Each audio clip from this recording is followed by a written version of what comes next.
어느 날 넬의 아들 아브넬이 사울의 아들 이스보셋의 부하들을 거느리고 마하나임을 떠나 기브온으로 갔다. 스루야의 아들 요압도 다윗의 부하들을 거느리고 나서서 두 장군이 기브온 연못을 사이에 두고 서로 맞붙게 되었다.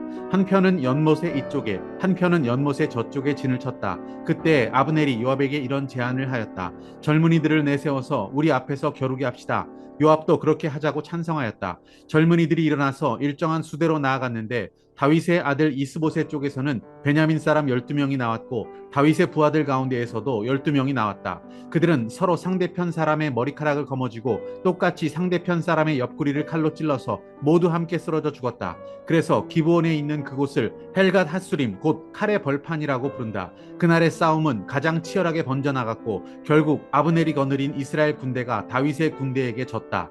26절 거기에서 아브넬이 요압에게 휴전을 제의하였다. 우리가 언제까지 이렇게 싸워야 하겠소? 이렇게 싸우다가는 마침내 우리 둘 다 비참하게 망하고 말지 않겠소? 우리가 얼마나 더 기다려야 장군이 장군의 부하들에게 동족을 추격하지 말고 돌아가라고 명령하겠소? 요압이 대답하였다. 하나님의 살아계심을 두고 맹세하오. 장군이 이런 제안을 하지 않으셨으면 내 군대가 내일 아침까지 추격을 해서 장군을 잡았을 것이오. 요압이 나팔을 부니 모든 군인이 멈추어 섰다. 그들은 더 이상 이스라엘을 추격하지 않고 더 이상 그들과 싸우지 않았다. 아브넬과 그의 부하들이 그날 밤이 새도록 아라바를 지나갔다. 그들은 요단강을 건너고 비드론 온 땅을 거쳐서 마하나임에 이르렀다. 요압도 아브넬을 뒤쫓던 길에서 돌아와서 군인들을 점호하여 보니 다윗의 부하 가운데서 19명이 없고 아사엘도 없었다. 그러나 다윗의 부하들은 아브넬의 부하 가운데서 베냐민과 아브넬 군인을 360명이나 쳐 죽였다. 요압과 그 부하들은 아사엘의 죽음을 메어다가 그의 아버지가 묻혀있는 베들레헴의 무덤에 장사하였다. 그리고 그들이 밤이 새도록 걸어서 헤브론에 이르렀을 때 아침 해가 떠올랐다. 할렐루야, 아름다운 새날입니다.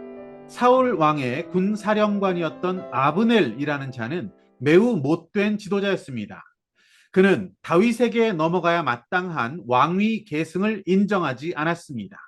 사울의 넷째 아들인 이스보셋을 왕으로 세워서 자신의 권력을 유지하려 했던 자였습니다.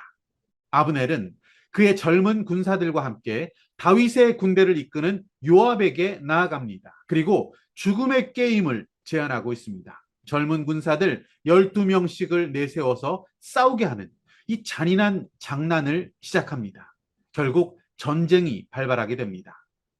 이런 군사적 충돌이 일어난 가운데 아브넬의 군대가 열세에 놓이게 됩니다. 아브넬은 이제 도망치기에 급급한 상황이 되었습니다.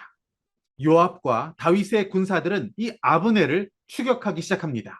그 과정에서 요압의 동생인 아사헬이 죽음을 당하게 되기도 합니다. 하지만 요압이 이끄는 다윗의 군대는 수세에 몰려있는 아브넬의 군대를 거세게 몰아가는 형국이었습니다.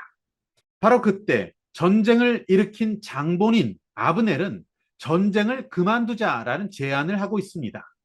전쟁 노름을 장난처럼 시작해서 시비를 걸어왔던 아브넬이 이제 그 전쟁에서 패색이 짙어지자 휴전을 제안하고 있었던 것입니다.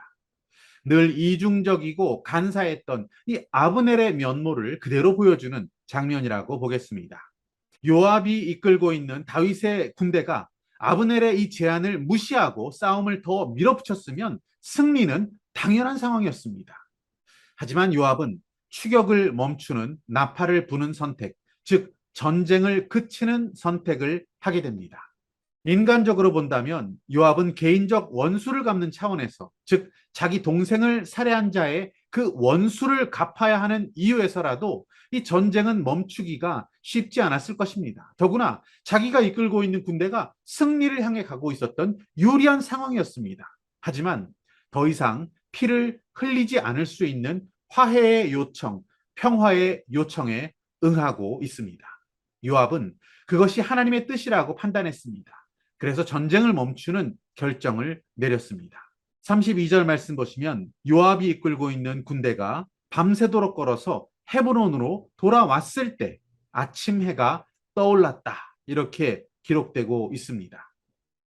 하나님의 뜻은 평화였습니다. 우리가 어떤 상황에서든 평화의 도구로 살아갈 수 있기를 소망합니다. 오늘 붙드신 주님 말씀과 믿음의 결단은 무엇입니까?